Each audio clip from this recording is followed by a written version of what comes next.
The future of chess is happening right now. In round 4 of the Uzbek Cup 2025, Praggnanandhaa delivered yet another absolute masterpiece, this time against Javokhir Sindarov. It wasn't close, it wasn't even a fight, it was Pragg playing perfect chess from start to finish. And with that win, he just reached his peak rating of 2780, world number 5, just behind Arjun Erigesi. But that's not all. In round 3, Nodirbek Abdusattorov played a mind-blowing endgame against Richard Rapport. Both Pragg and Nodirbek now sit at the top of the pinnacle with 3 out of 4. And the way they are playing, it's starting to feel like we are watching a preview of the next World Championship match rivalry. In this video, we'll break down Pragg's clinical victory, round number 4, and then dive into the stunning endgame played by Nodirbek. Strap in, this is peak modern chess. Let's get started. Okay, so starting with the round number 4, Praggnanandhaa playing against Javokhir Sindarov. Pragg with the white pieces opened the game with 1 d4, d5, c4, e6, knight f3, knight to f6. We have the queen's gambit on the board, knight to c3, and now we have the move c6, the semi-Slav defense. And now there are already many ways for white to continue the position. Bishop to g5 with the idea of striking in the center with e4. Bishop f4 is also another way to continue the game, but Pragg decided to play the move queen to d3. Pragg is kind of known for his sideline to kind of surprise his opponent usually. The idea of queen d3 is absolutely sideline. The idea is pretty sensible. If black takes the pawn on c4, white wants to recapture it with the queen. For example, after d4, queen c4, and now black generally attacks with b5, queen e3, and now white just wants to play the move e4, having a complete control in the center, and then we are going to see some sharp game. Instead, Javokhir decided to play the move knight b to d7, which is absolutely fine. And now we have the move bishop to f4, first developing the bishop. a6, and now we have the move, the whole idea behind queen d3. e4, striking in the center. We have d cross e4. So if, like, for the most of the beginners, for the most of the club level players, it looks like to capture towards the center, d cross e4, that makes the complete sense.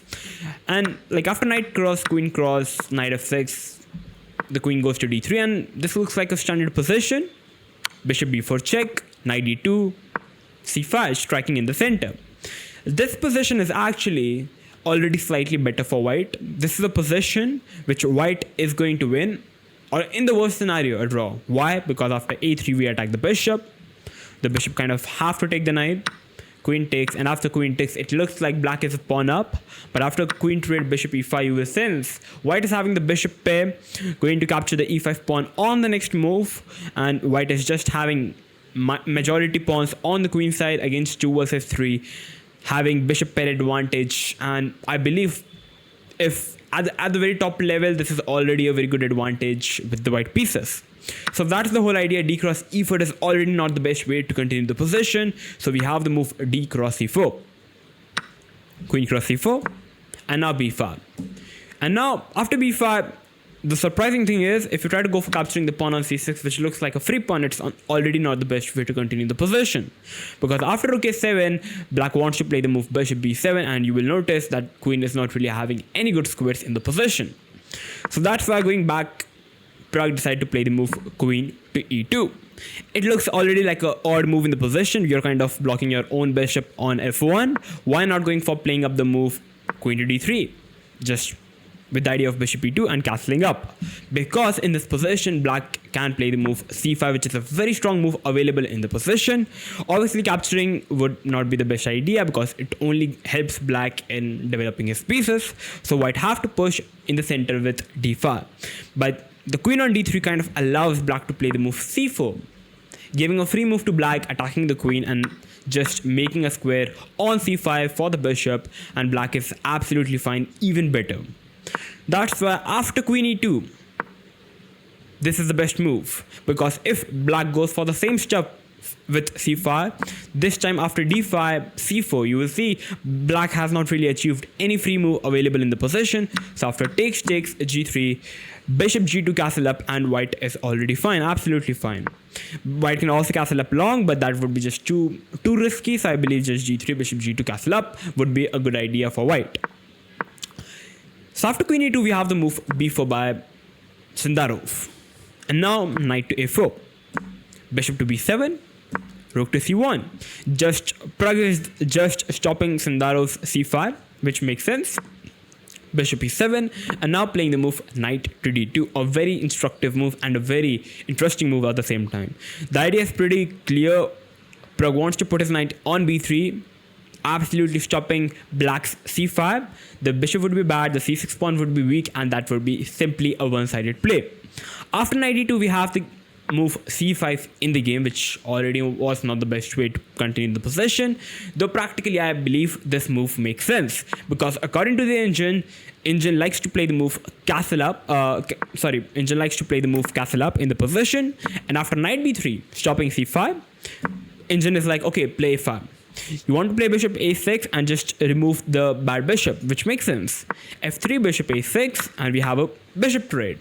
But still in this position, I would personally feel that white is already winning in this position, or at least better, because black is having a weak pawn on c6. You can't really push the pawn because the pawn is simply hanging. White is having an absolute good control in the center. King f2, rook d1, and white is just winning. So that's the whole idea. I believe c5 makes sense. Sindarov is not a player who likes to play passively. So b is a c5, knight c5, knight c5, d c5. But now white is just a clean pawn up. Rook c8 attacking the pawn, and now in this position, Pragg made inaccuracy maybe. Bishop to e3. Instead of bishop e3, he should have played the move c6, which would have been a very strong move available in the position. Why? Because black is having two options to capture the pawn on c6, and basically if you try to capture this pawn, you lose the pawn on a6. So after rook c6, bishop c6, queen a6, now white is just a clean pawn up, and just bishop d3 castling up, and white is good to go.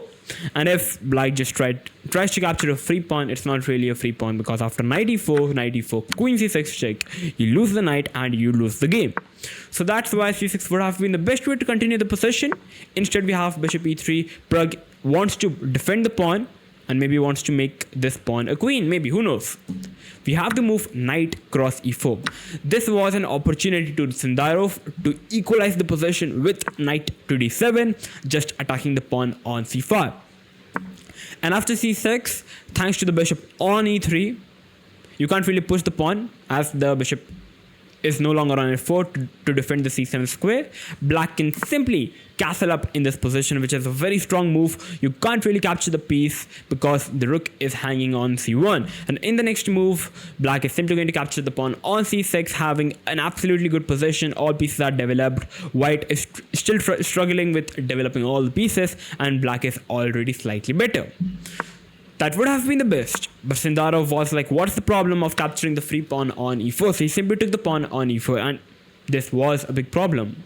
Because after knight e4, bishop e4, what Sindarov thought was that if Pragg would capture the pawn on a6, he's simply going to castle up. Definitely Pragg is a pawn up, but Sindarov's all pieces are well developed. Rook a8, capturing the pawn on a2, and Sindarov is absolutely fine in the position. But the move he missed was queen to g4, which is a very strong move in the position. Not only you attack the bishop on e4, but also at the same time you attack the pawn on g7. And if you try to go back with bishop g6, defending everything after bishop a6, this is already winning position for white, because the light squares are extremely weak. Castle up, you are a pawn up, clean pawn up, and that's it. The pawn on b4 is also collapsing at the same time, and that's it. Game is over. So instead we have the move bishop to b7. And after bishop b7, if you try to go for capturing the pawn on g7, which looks like one of the most natural moves available in the position, you capture the pawn, you attack the rook. Black is having bishop f6, attacking the queen, defending the rook, and also attacking the pawn on b2. And now black is already better. A very complex position. So instead, the best move would have been to play the move first, rook d1, kind of moving the queen so that there is no bishop f6 in the future. Queen a5, queen g7, attacking the rook, and now white is simply better because you are not really having bishop f6 anymore because there is no queen on d8, and white is simply better. But instead, Pragg decided to play the move queen cross b4. He forgot this idea. So after queen b4, he's attacking the bishop. We have queen c7, f3, bishop e2. So that now the bishop on b7 is not really that strong thanks to the pawn on f3. But still I believe Pragg is better.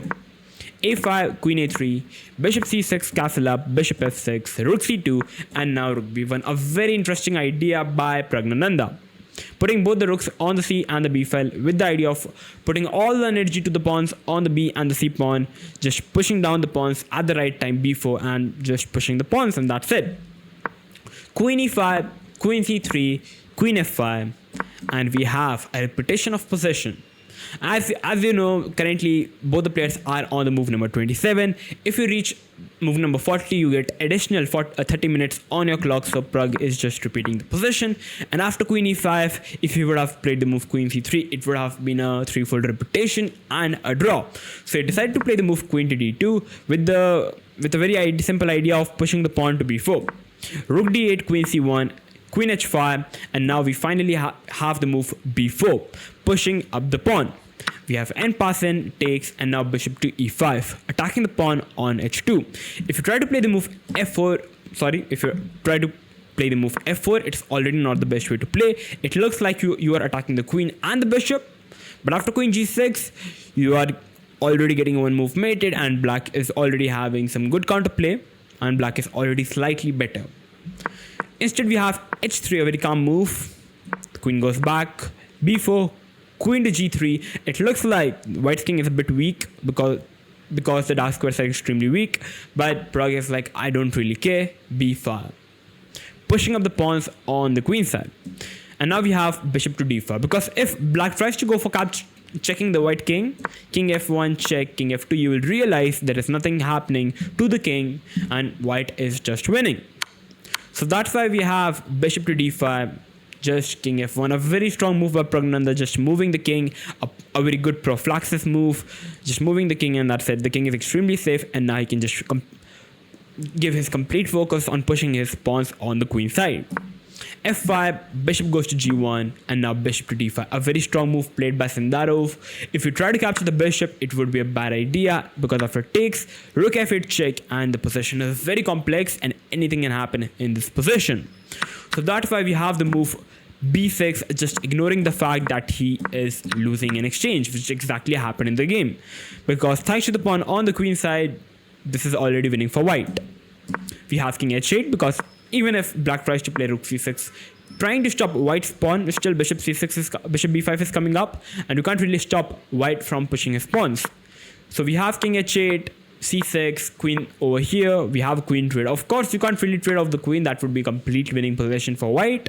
So going back, we have queen a4, c7, rook goes to g8, and now just queen to c5. And on the move number 45, queen c5, Sindarov decided to resign the game. Of course, because the bishop is hanging. If you try to move the bishop, b7 is winning. If you try to move the bishop, white can just move the bishop, play rook c1, still play b7, and eventually black's all pieces are completely paralyzed. You have to resign. That's the only option. So that's the reason on the move number 45, after queen c5, Sindarov decided to resign the game. A very strong game played by Praggnanandhaa once again. And this game helped him to reach his peak rating of 2780, currently world number 5. And now he's a joint leader with Nodirbek Abdusattorov. So now we are going to jump into the game of Nodirbek, a complete endgame masterpiece against Richard Rapport. Maybe it could be a model game in the endgame history. So let's check it out. Okay, so now discussing the game between Nodirbek versus Richard from the round number 3 of the Uzbek Cup 2025.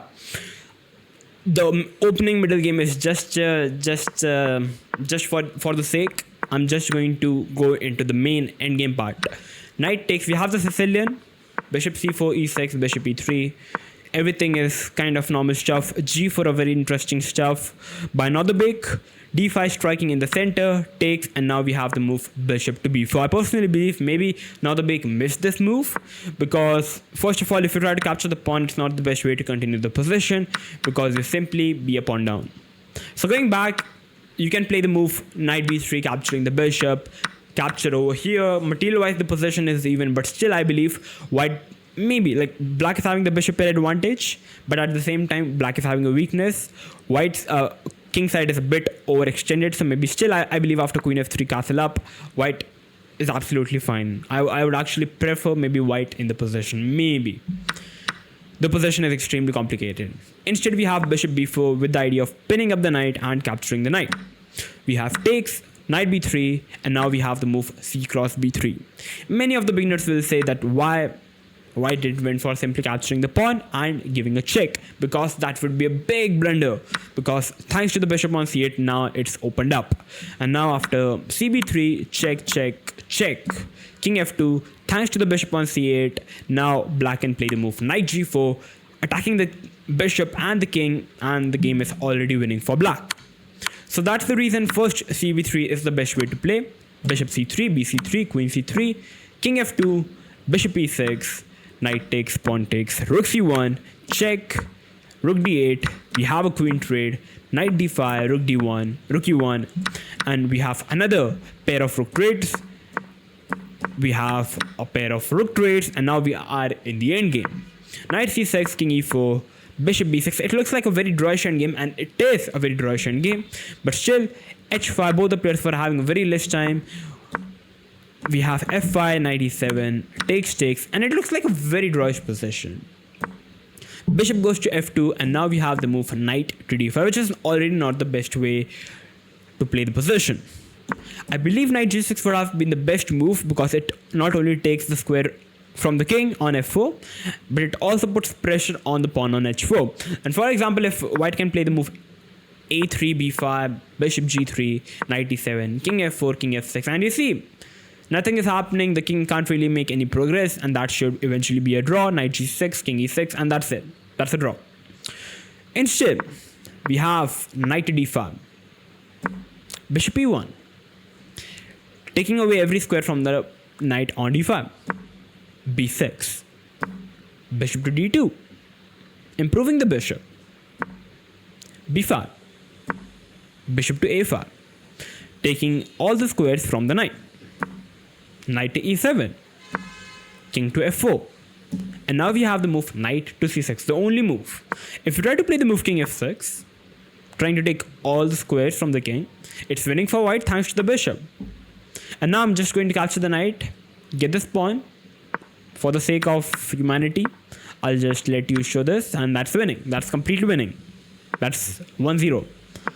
So knight c6 attacking the bishop goes to c3, and now the only move, which is b4. Why? You kind of stuck all the pawns on a2 and b3, and now basically after bishop b2, knight e7, still it's very complicated though.